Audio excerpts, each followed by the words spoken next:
Hi hello ಎಲ್ಲರಿಗೂ welcome back to my channels. ಎಲ್ಲರೂ ಹೇಗಿದ್ದೀರಾ? ಚೆನ್ನಾಗಿದ್ದೀರಾ ಅಂದ್ಕೊಂಡಿದ್ದೀನಿ. ನಾನು ಕೂಡ ತುಂಬಾ ಚೆನ್ನಾಗಿದ್ದೀನಿ. ಹಾಗೆ ಮೊನ್ನೆ ಅಮಾವಾಸ್ಯೆ ಇತ್ತು. ಸೊ ತುಂಬ ಲೇಟಾಗಿ ಅಮಾವಾಸ್ಯೆದು ವಿಡಿಯೋ ಹಾಕ್ತಾಯಿದ್ದೀನಿ. ಸ್ವಲ್ಪ ಲೇಟ್ ಆಯಿತು ಹಾಗೆ. ಸೊ ಅಮಾವಾಸ್ಯೆ ದಿನ ಬೆಳಗ್ಗೆನೇ ಎದ್ದುಬಿಟ್ಟು ಫಸ್ಟು ಪೂಜೆ ಮಾಡ್ಕೊಂಬಿಡೋಣ ಅಂತ ಹೇಳಿ. ಸೊ ನಮ್ಮ ಅಮ್ಮಂಗೂ ಕೂಡ ಬೆಳಗ್ಗೆನೇ ಪೂಜೆ ಆದರೆ ತುಂಬಾ ಖುಷಿ. ನಾನು ಬೇಗ ಪೂಜೆ ಮಾಡಿದ್ರೆ, ಓ ಬೇಗ ಪೂಜೆ ಮಾಡಿಬಿಟ್ಟಿದ್ದೀಯಾ, ಹೀಗೆ ಡೈಲಿ ಮಾಡ್ತಾಯಿರು, ಫಸ್ಟು ಬೇರೆ ಕೆಲಸ ಯಾವುದು ಮಾಡಬೇಡ, ಫಸ್ಟ್ ಎದ್ದ ತಕ್ಷಣವೇ ಪೂಜೆ ಮಾಡ್ಕೊಂಬಿಡು, ಒಳ್ಳೆ ವೈಬ್ರೇಷನ್ ಆಗುತ್ತೆ ಅಂತ ಅಂತಾರೆ. ನಮ್ಮಮ್ಮ ಹೇಳೋದು ಒಂದು ಕರೆಕ್ಟೇ. ಯಾಕಂದರೆ ಪೂಜೆ ಆಗಿಬಿಟ್ರೆ ಎಲ್ಲ ಕೆಲಸ ಆದಂಗೆ ಒಂಥರ ಮನಸ್ಸಲ್ಲಿ ನಾವು ಲೇಟಾಗಿ ಮಾಡೋದು, ಬೇರೆ ಕೆಲಸ ಮಾಡಿಕೊಂಡು ಪೂಜೆ ಮಾಡೋಕ್ಕೆ ಹೋದರೆ ಪೂಜೆ ಮಾಡಬೇಕು ಪೂಜೆ ಮಾಡಬೇಕು ಪೂಜೆ ಮಾಡಬೇಕು ಅಂತ ಒಂಥರ ತಲೆಯಲ್ಲಿ ಅದೇ ಓಡ್ತಾ ಇರುತ್ತೆ. ಸೊ ಪೂಜೆ ಆಗಿಬಿಟ್ರೆ ಒಂದು ದೊಡ್ಡ ಕೆಲಸ ಆದಂಗೆ, ಪೂಜೆ ಮಾಡಿಬಿಟ್ನಾ, ಸೊ ಬೇರೆ ಕೆಲಸ ಬೇಗ ಹೆಂಗೋ ನಿಧಾನ ಮುಗಿಸ್ಕೊಂಡ್ರೆ ಆಯಿತು ಅಂತ ಒಂದು ಇದು ಇರುತ್ತೆ. ಸೊ ಒಂದು ಕಡೆ ನಮ್ಮಮ್ಮ ಹೇಳೋದು ಕರೆಕ್ಟೇ. ನಾನು ಏನಪ್ಪ ಅಂತಂದರೆ ಈ ಥರ ಹುಣ್ಣಿಮೆ, ಅಮಾವಾಸ್ಯೆ, ಹಬ್ಬ ಅದು ಇದು ಇದ್ದಾಗ ಬೇಗ ಪೂಜೆ ಮಾಡ್ಕೊಂಬಿಡ್ತೀನಿ. ಇಲ್ಲ ಹೊರಗಡೆ ಎಲ್ಲೋ ಹೋಗಬೇಕು ಅರ್ಜೆಂಟಾಗಿ, ಆ ಟೈಮಲ್ಲಿ ನಾನು ಬೇಗ ಪೂಜೆ ಮಾಡ್ಕೋತೀನಿ. ಸೊ ಫಸ್ಟು ಬಾಕ್ಸ್ ಎಲ್ಲ ಕಟ್ಟಬೇಕಾಗಿರುತ್ತಲ್ಲ ಮಕ್ಕಳಿಗೆ, ಸೊ ಟೈಮಿಗೆ ಅವರು ಹೋಗಬೇಕಾಗುತ್ತೆ. ಹಾಗಾಗಿ ಟಿಫನ್ ಮಾಡ್ಕೊಂಬಿಟ್ಟು ಆಮೇಲೆ ಪೂಜೆಗೆ ಬರ್ತೀನಿ. ನಮ್ಮಮ್ಮ ಹಂಗೆ ಬೇಡ, ಫಸ್ಟು ಪೂಜೆ ಮಾಡ್ಕೊಂಬಿಡು ಅಂತಾರೆ. ಸರಿ ಆಯಿತು, ಅಮಾವಾಸ್ಯೆನೇ ಈ ಥರ ಬೇಗ ಪೂಜೆ ಮಾಡಿಬಿಡೋಣ ಅಂತ ಹೇಳಿ ಅಮಾವಾಸ್ಯೆ ಪೂಜೆ ಶಾವಿಗೆ ಎಲ್ಲ ಮಾಡಿಕೊಂಡು, ಅಂದರೆ ಅಮಾವಾಸ್ಯೆ ಅಲ್ಲ ಹಾಗಾಗಿ ಮಾಮೂಲಿ ಪೂಜೆ ಆದರೆ ಹಣ್ಣು ಇಲ್ಲ ಸಕ್ಕರೆ ಕಡಲೆ ಏನಾದರೂ ಇಟ್ಟು ಪೂಜೆ ಮಾಡ್ಕೊಬಿಡ್ತೀನಿ. ಅಮಾವಾಸ್ಯೆ ಇರೋದ್ರಿಂದ ಶಾವಿಗೆ ಬಸ್ತು ಶಾವಿಗೆ ಇಟ್ಟು ಪೂಜೆ ಮಾಡಿದೆ. ಇನ್ನೊಂದು ಏನಪ್ಪ ಅಂತಂದರೆ, ಈ ಅಮಾವಾಸ್ಯೆ ದಿನ ಗಾಡಿಗಳೆಲ್ಲ ತೊಳ್ಕೊಂಬಿಟ್ಟು ಪೂಜೆ ಮಾಡಬೇಕು. ಸೊ ಅದೊಂದು ಕೆಲಸ ಇರುತ್ತೆ ಅಮಾವಾಸ್ಯೆ ದಿನ. ನಾವು ಏನೇ ಮಾಡಿದರೂ, ಎಷ್ಟೇ ಇದು ಮಾಡಿದ್ರೂ ನಾವು ಗಾಡಿಯನ್ನು ಕ್ಲೀನಾಗಿ ಅವತ್ತಿನ ದಿನ ತೊಳೆದ್ಬಿಟ್ಟು ಗಾಡಿ ಪೂಜೆ ಮಾಡಿ ಲಿಂಬೆಹಣ್ಣು ತುಳಿಸ್ಬೇಕು. ಸೊ ಮೇಯ್ನಾಗಿ ಅದು ಮಾಡಲೇಬೇಕು. ಯಾಕಂದರೆ ನಮ್ಮ ಗಾಡಿ ಎಲ್ಲ ಕಡೆ ಓಡಾಡ್ತಾ ಇರುತ್ತೆ. ಸೊ ಹಾಗಾಗಿ ಗಾಡಿ ಪೂಜೆನೂ ತುಂಬ ಅತ್ಯಗತ್ಯ. ಸೊ ನಾನು ಗಾಡಿ ಪೂಜೆ ಮಾಡಿರೋದು ಶೂಟ್ ಮಾಡಿಲ್ಲ. ಸೊ ಹಾಗೆ ಅಮಾವಾಸ್ಯೆ ಅಲ್ಲ, ಸೊ ತಿಂಗಳಿಗೆ ಒಂದು 2 ಸತಿ ಈ ಥರ ಲೋಬಾನ ಹಾಕಬೇಕು. ಹಾಗೆ ಬಿಳೆ ಸಾಸಿವೆ ಅಂತ ಸಿಗುತ್ತೆ, ಸೊ ಅದನ್ನು ಕೂಡ ಹಾಕಿದರೆ ತುಂಬಾ ಒಳ್ಳೆಯದು. ಏನೇ ನೆಗೆಟಿವಿಟಿ ಇರಲಿ ಅದು ಹೋಗಿ ಪಾಸಿಟಿವಿಟಿ ಬರುತ್ತೆ. ಸೊ ಹಾಗಾಗಿ ಅಮಾವಾಸ್ಯೆ ದಿನ ನಾವು ಬಿಳೆ ಸಾಸಿವೆ ಹಾಕಿದರೆ ತುಂಬ ತುಂಬ ತುಂಬ ಒಳ್ಳೆಯದು.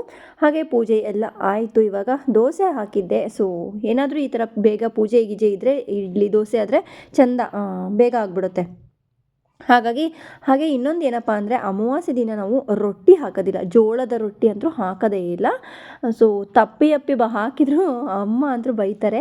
ಹಾಗಾಗಿ ನಾವು ಅಮಾವಾಸ್ಯೆ ದಿನ ಜೋಳದ ರೊಟ್ಟಿ ಹಾಕೋದಿಲ್ಲ. ಸೊ ಹಾಗಾಗಿ ದೋಸೆ, ಇಡ್ಲಿ, ಏನಾದರೂ ಅವಲಕ್ಕಿ, ಈ ಥರ ತಿಂಡಿ ಮಾಡ್ಕೋತೀವಿ.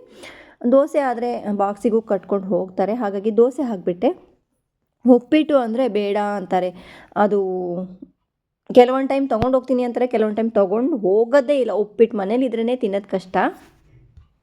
ಹಾಗಾಗಿ ಚಟ್ನಿ ದೋಸೆ ಮಾಡೋಣ ಅಂತ ಹೇಳಿ, ಪಲ್ಯ ಒಂದು ಮಾಡೋಕ್ಕಾಗಿಲ್ಲ, ಲೇಟು ಆಗಿತ್ತು. ಹಾಗೆ ಮಾಡೋಣ ಅಂತ ಹೋದೆ. ಸೊ ಅಲ್ಲಿ ಆಲೂಗಡ್ಡೆ ಇರಲಿಲ್ಲ. ಇವಾಗ ಆಲೂಗಡ್ಡೆ ತೊಗೊಂಬನ್ನಿ ಅಂದರೆ ಬೆಳಗ್ಗೆ ಚಳಿ, ಬೈತಾರೆ. ರಾತ್ರಿಗೆ ಎಲ್ಲ ಹೇಳಿಬಿಡಬೇಕು, ಎಲ್ಲ ತೊಗೊಂಬಂದ್ಬಿಡ್ತೀನಿ ಅಂತ ಹೇಳಿ. ಸೊ ಹಾಗಾಗಿ ಓಕೆ ಚಟ್ನಿ ಮಾಡಿದ್ರೆ ಆಯಿತು ಅಂತ ಹೇಳಿ, ಅವಳಿಗೂ ಟೈಮ್ ಆಗ್ತಾ ಇತ್ತು, ಬೇಗ ಬೇಗ ಚಟ್ನಿ ಮಾಡಿಬಿಡೋಣ ಅಂತ ಹೇಳಿ. ಅವಳು ಏನು ಅಂತಾಳೆ ಅಂದರೆ, ಈ ದೋಸೆ ಮಾಡಿದಾಗ ಟೊಮೊಟೊ ಚಟ್ನಿ ಮಾಡಮ್ಮ ಅಂತ ಹೇಳ್ತಾಳೆ. ಅಯ್ಯೋ ದೇವರೇ, ಏನಪ್ಪ ಈ ಹುಡುಗಿ, ಆಲೂಗಡ್ಡೆ ಪಲ್ಯ ಇಲ್ಲ ಅಂದರೆ ಟೊಮೊಟೊ ಚಟ್ನಿ ಹಾಕು ಅಂತ ಹೇಳ್ತಾಳೆ. ಸರಿ, ಟೊಮೊಟೊ ಚಟ್ನಿ ಏನೂ ಇಲ್ಲ, ಚಟ್ನಿ ಸಿಂಪಲಾಗಿ ಚಟ್ನಿ ಮಾಡಿದೆ. ಸೊ ಟೊಮೊಟೊ ಚಟ್ನಿ ಮಾಡಿಲ್ವಾ ಅಂತ ಕೇಳಿದ್ಲು. ಇಲ್ಲ ಅಂತಂದೆ. ಸರಿ ಆಯಿತು.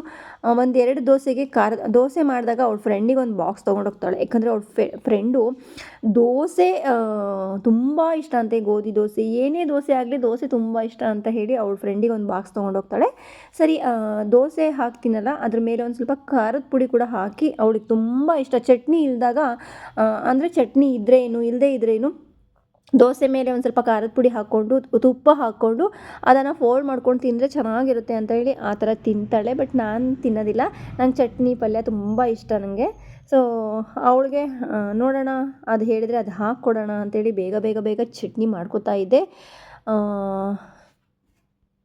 ಈ ಅರ್ಜೆಂಟಲ್ಲಿ ದೋಸೆ ಹಂಚು ಕಾದಿದ್ದೀನೋ ಇಲ್ವೋ, ಯಪ್ಪ ದೇವರೇ, ಆ ಕಡೆ ಈ ಕಡೆ ಈ ಕಡೆ ಆ ಕಡೆ ತಲೆ ಇದು ಆಗ್ತಾಯಿತ್ತು. ಮತ್ತು ಅವಳಿಗೆ ಹಾಕಿ ಕಳಿಸಿದೆ. ಸೊ ಬೇಗ ಬೇಗ ದೋಸೆ ಅವಳಿಗೆ ಸಾಫ್ಟಾಗಿ, ಒಂದು ರೋಸ್ಟ್ ಆಗಿರಬೇಕು. ಮಧ್ಯಾಹ್ನ ಬಾಕ್ಸ್ ಓಪನ್ ಮಾಡಿದ್ರು ದೋಸೆ ರೋಸ್ಟ್ ಆಗಿರಬೇಕು ಅಂತಾಳೆ. ಸೊ ಹಾಗಾಗಲ್ಲ, ಅದು ಬಾಕ್ಸ್ ಮೇಲೆ ಹಾಕಿದ ಮೇಲೆ ಸ್ವಲ್ಪ ಮೆತ್ತಗಾಗ್ಬಿಡುತ್ತೆ. ಹಾಗಾಗಿ ಮೆತ್ತ ದೋಸೆನೇ ಹಾಕ್ಕೊಡ್ತೀನಿ ಬಿಡು ಅಂತ ಹೇಳಿ ಅವಳಿಗೆ ಆ್ಯಕ್ಚುಲಿ ಹಾಕಿ ಕಳಿಸ್ಬಿಟ್ಟೆ ನಾನು. ಸೊ ಇವಾಗ ನೋಡಿ ಚಟ್ನಿ ಸಖತ್ತಾಗಿತ್ತು.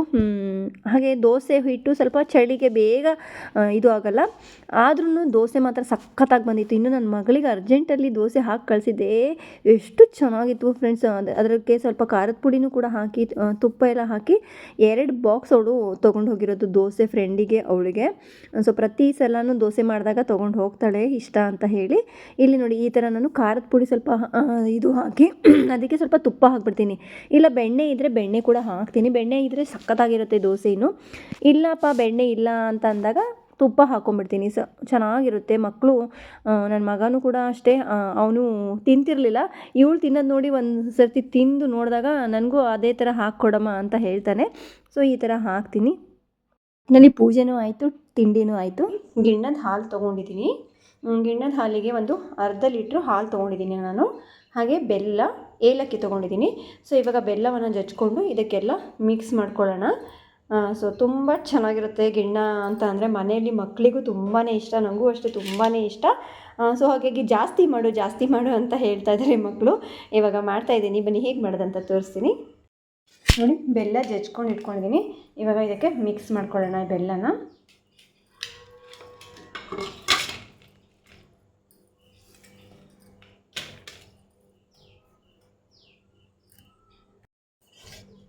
ಇವಾಗ ಇದನ್ನು ಚೆನ್ನಾಗಿ ಮಿಕ್ಸ್ ಮಾಡ್ಕೊಳ್ಳೋಣ.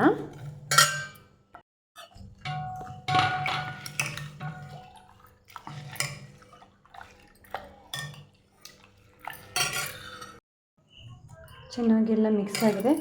ಇವಾಗ ಈ ಹಾಲನ್ನು ಕೂಡ ಇದಕ್ಕೆ ಹಾಕ್ಕೊಳ್ಳೋಣ.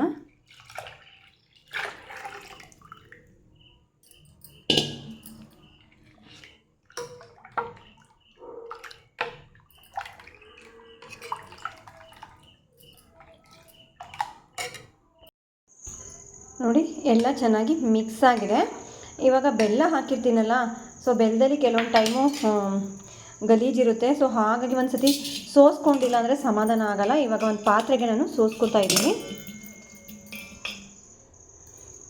ನೋಡಿ ಹೀಗೆ ಎಲ್ಲವನ್ನು ಸೋಸ್ಕೊಂಡ್ಬಿಡೋಣ.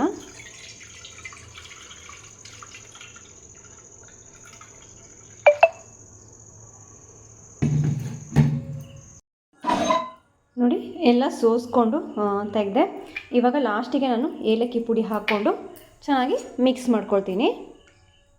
ಏಲಕ್ಕಿ ಪುಡಿ ಫಸ್ಟೇ ಹಾಕಿಬಿಟ್ರೆ ಮತ್ತೆ ನಾವು ಸೋಸ್ಕೋತೀವಲ್ಲ, ಸೊ ಏಲಕ್ಕಿ ಅದು ಎಲ್ಲ ಹೋಗ್ಬಿಡುತ್ತೆ. ಹಾಗಾಗಿ ಎಣ್ಣೆಗೆ ಹಾಕಿಬಿಟ್ಟು ಈ ಥರ ಚೆನ್ನಾಗಿ ಮಿಕ್ಸ್ ಮಾಡ್ಕೊಳ್ಳಿ. ಸ್ವೀಟು ಕರೆಕ್ಟ್ ಇದ್ದರೆ ನೋಡ್ಕೊಳ್ಳಿ. ತುಂಬ ಸಪ್ಪೆ ಆದರೆ ಸ್ವಲ್ಪ ಸ್ವೀಟ್ ಹಾಕ್ಕೊಳ್ಳಿ, ತುಂಬ ಸಪ್ಪೆ ಆದರೆ ಇದಕ್ಕೆ ಚೆನ್ನಾಗಿರಲ್ಲ.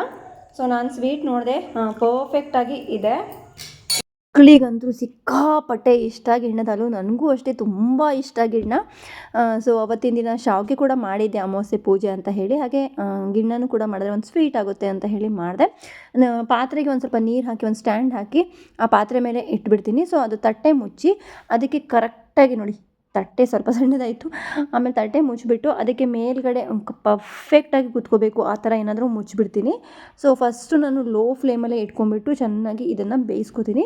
ನೋಡಿ ಇವಾಗ ಇದ್ರ ಮೇಲೆ ನಾನು ಒಂದು ಬಾಣಲಿ ಇತ್ತು, ಸೊ ಅದನ್ನು ಚೆನ್ನಾಗಿ ಕರೆಕ್ಟಾಗಿ ಕೂಡ್ತಾಯಿತ್ತು, ಅದನ್ನು ಮುಚ್ಚಿಬಿಟ್ಟೆ. ಸೊ ಇದು ಲೋ ಫ್ಲೇಮಲ್ಲಿ ಇಟ್ಬಿಟ್ಟು ನಾನು ಬೇಯಿಸ್ಕೊತೀನಿ. ಆಮೇಲೆ ಮಿಡಲಲ್ಲಿ ಒಂದು ಸ್ವಲ್ಪ 1-2 ಸತಿ ತೆಗೆದು ನೋಡ್ತೀನಿ ಆಗಿದೆನಾ ಅಂತ ಹೇಳಿ. ಇದು ಕುಕ್ಕರಲ್ಲೂ ಕೂಡ ಮಾಡ್ಬೋದು. ಪಾತ್ರೆಯಲ್ಲಾದರೆ ನೋಡ್ತಾ ಇರಬೇಕು, ಕುಕ್ಕರಲ್ಲಾದರೆ 1-2 ವಿಷಲಲ್ಲಿ ಪರ್ಫೆಕ್ಟಾಗಿ ರೆಡಿ ಆಗುತ್ತೆ. ಸೊ ಇವಾಗ ಪಾತ್ರೆಯಲ್ಲಿ ನೋಡಿದೆ, ಪರ್ಫೆಕ್ಟಾಗಿ ರೆಡಿಯಾಗಿತ್ತು. ಇದು ಒಂದು ಸ್ವಲ್ಪ ತಣ್ಣಗಾಗಬೇಕು. ನನ್ನ ಮಕ್ಕಳಿಗೆ ಅವಸರ ಆದ ತಕ್ಷಣವೇ ಕೊಡಬೇಕು. ಸೊ ಇನ್ನು ಸ್ವಲ್ಪ ತಣ್ಣಗಾಗ್ಬಿಟ್ರೆ ಇದು ಕರೆಕ್ಟಾಗಿ ಗಟ್ಟಿಯಾಗಿ ಬರುತ್ತೆ. ಸೊ ಬಿಸಿ ಬಿಸಿ ಕೊಡು ಅಂತಿದ್ರಲ್ಲ, ಸರಿ ಆಯಿತು ಫಸ್ಟ್ ತಿಂದುಬಿಡ್ರಿ ಅಂತ ಹೇಳಿದೆ.